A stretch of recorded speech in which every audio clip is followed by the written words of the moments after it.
দেশে ফিরছে তারেক, গুলশানে বাড়ি প্রস্তুত। এটি দৈনিক দেশ রূপান্তরের প্রথম পাতার খবর। প্রতিবেদনে বলা হয়, দীর্ঘ ১৭ বছর নির্বাসিত জীবনের অবসান ঘটিয়ে শিগগিরই দেশে ফিরতে যাচ্ছেন বিএনপির ভারপ্রাপ্ত চেয়ারম্যান তারেক রহমান। গুলশান ২-এর এভিনিউ রোডের ১৯৬ নম্বর ডুপ্লেক্স বাড়িতে থাকার সব প্রস্তুতি ইতিমধ্যে সম্পূর্ণ হয়েছে। ১.৫ বিঘা জমির উপর নির্মিত এই ছায়াঘেরা বাড়িটি বিএনপি চেয়ারপারসন বেগম খালেদা জিয়ার মালিকানাধীন, যা সম্প্রতি তারেক রহমানের নামে নামজারি করা হয়। নিউ ইয়র্কের মার্কস হোম কেয়ার এখন মিশিগানে।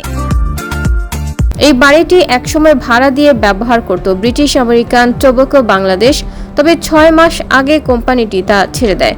এরপর থেকে বাড়িটির অভ্যন্তরীণ ও বাহ্যিক পরিবেশ তারেক রহমানের থাকার উপযোগী করে সাজানো হয়েছে।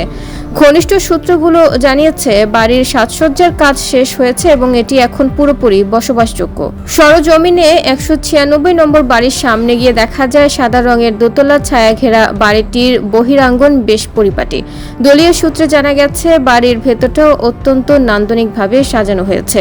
জানা গেছে, আধুনিক সুবিধা সম্পন্ন এ ভবনে রয়েছে ৩টি শয়নকক্ষ, একটি বিশাল ড্রয়িং ও লিভিং রুম এবং একটি সুইমিং পুল। এমন অবস্থায় বিএনপির নেতাকর্মীরা এখন তারেক রহমানের দেশে ফেরার প্রতীক্ষায় রয়েছেন।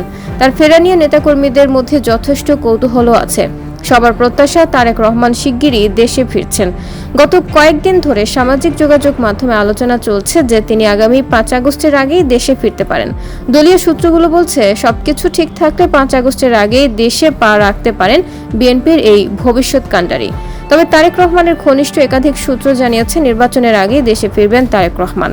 নির্বাচনের তারিখ সুনির্দিষ্ট হলে তার দেশে ফেরার বিষয়টি ত্বরান্বিত হবে।